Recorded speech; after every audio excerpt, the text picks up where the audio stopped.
श्री माते नमः। अक्षय तृतीया बहुत जल्द आने वाली है, 30 अप्रैल को अक्षय तृतीया है। और अक्षय तृतीया मैं आपको बताता हूँ कि कुछ ही पूरे वर्ष में कुछ ही शुभ मुहूर्त होते हैं जो कि श्री यंत्र को स्थापित करने से आपको 100 गुना ज्यादा लाभ मिलता है। मतलब वो सबसे बेस्ट समय होता है, अगर वो समय निकल जाए तो अगले साल ही दोबारा आता है। तो अक्षय तृतीया सबसे शुभ मुहूर्त है वापस से, जैसे नवरात्रि बाद अक्षय तृतीया आती है श्री यंत्र को घर में स्थापित करने के लिए। और अगर ये भी आपसे छूट जाएगा तो फिर अक्षय तृतीया अगले वर्ष ही आएगी।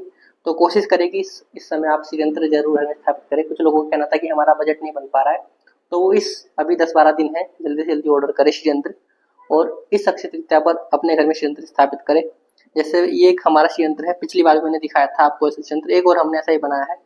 ये 3x3 इंच का गोल्ड प्लेटेड श्री यंत्र है। इस पे हमने 24 कैरेट की गोल्ड की प्लेटिंग कराई है। 1 माइक्रोन की इस पे जो है लेयर चढ़ाई जाती है गोल्ड की।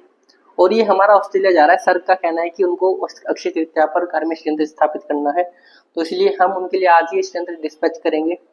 तो आप भी चाहते हैं कि अपने घर में इस अक्षय तृतीया पर श्री यंत्र स्थापित करें, तो आप अभी आज कल में अपना ऑर्डर बुक कराएं, क्योंकि ऐसा कहते हैं कि जो भाग्य में लिखा है वही होकर के रहता है।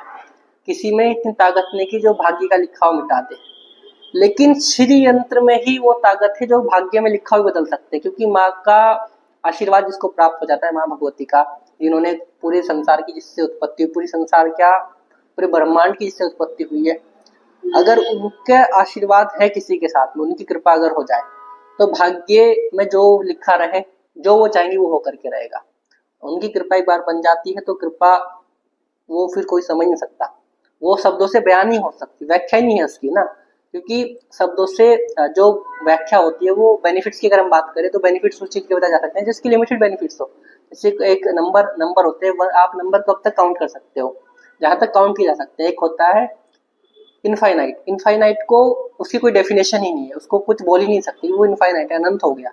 तो अनंत की कोई डेफिनेशन नहीं होती। तो इसी प्रकार से यंत्र के जो बेनिफिट्स है वो अनंत है, वो शब्दों से बयान नहीं की जा सकती, व्याख्या नहीं की जा सकती उनकी। बस इतना ही कहना चाहूंगा कि भाग्य में तो मतलब कुछ भी हो सकता है, श्री यंत्र इसकी व्याख्या नहीं मैं कर सकता। हमने खुद ऐसे ऐसे एक्सपीरियंस देखे हैं, और जिन लोगों ने हमारे श्री यंत्र स्थापित किए हैं, श्री विद्या में दीक्षित है, उन लोगों को पता है कि श्री यंत्र क्या है। तो आप अगर श्री विद्या में दीक्षित नहीं है, कोई प्रॉब्लम वाली बात नहीं है, पर आप घर में श्री यंत्र जरूर स्थापित करें, क्योंकि श्री यंत्र के दर्शन मात्र से आपके सब काम वैसे ही ठीक होने लगेंगे। और अक्षय तृतीया सबसे बेस्ट समय है, बार बार मैं बोल रहा हूँ, जरूर स्थापित करें, मत जाने दें। धन्यवाद।